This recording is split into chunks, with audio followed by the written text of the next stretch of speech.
देखु आज आम सौभाग्यर विषय भल समय चलती रथ यात्रार ए समय पुरी लोकसभा अंचल पिपिली विधानसभा मान्यवर यशस्वी विधायक आशिष पट्टनायक उपस्थिति एवं स्थानीय नेतृवृंद समस्त उपस्थिति जनसाधारण उपस्थिति आज गोटे विराट बड़ प्रकल्पर भित्तिप्रस्तर स्थापन है। से प्रकल्प हूँ 18 कोटी टंकार सीएचसी मंगलपुर ग्राम पंचायत सीएचसी स्थापन सीएचसी पे आज भित्तिप्रस्तर स्थापन होती 18 कोटी टंका व्यय हम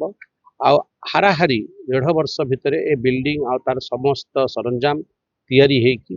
गढ़ी उठब ए लोकंकर स्वास्थ्य पाई सरकार चिंता करिसेंती माननीय मुख्यमंत्री को आम बहुत बहुत धन्यवाद देवु। तत्सहित पेयजल ठंडा पेयजल आप देखिपारे पंचायत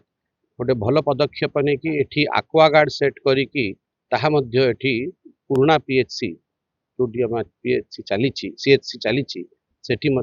एस्टाब्लिश करिसेंती। मु पंचायत समस्त सभ्यवृंद मान को बहुत बहुत धन्यवाद देवी। जी आम गोटे सौभाग्यर दिन आमर मंगलपुर सीएचसी रे नूतन भाव में गोटे बिल्डिंग रो आज फाउंडेशन स्टोन मान्यवर सांसद पुरी आम समस्त मार्गदर्शक बड़ भाई डॉक्टर संबित पात्र महोदय आज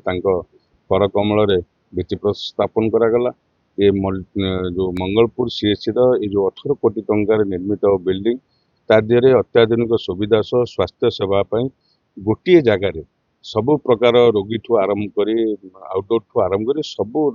एवं अत्याधुनिक सरंजाम सह रहिबार व्यवस्था करा पुरी भुवनेश्वर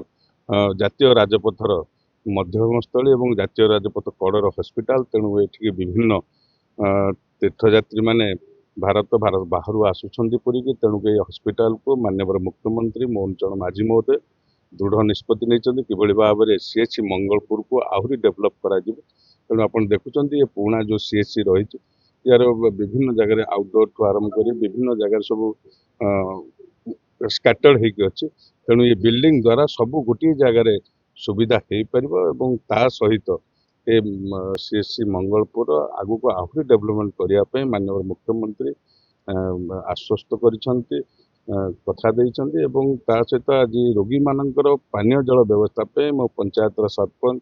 समिति सभ्य एवं बाबुलियाना समस्त को अशेष धन्यवाद देवी कि पंचायत फंड रु आमर सीएचसी मंगलपुर ठारे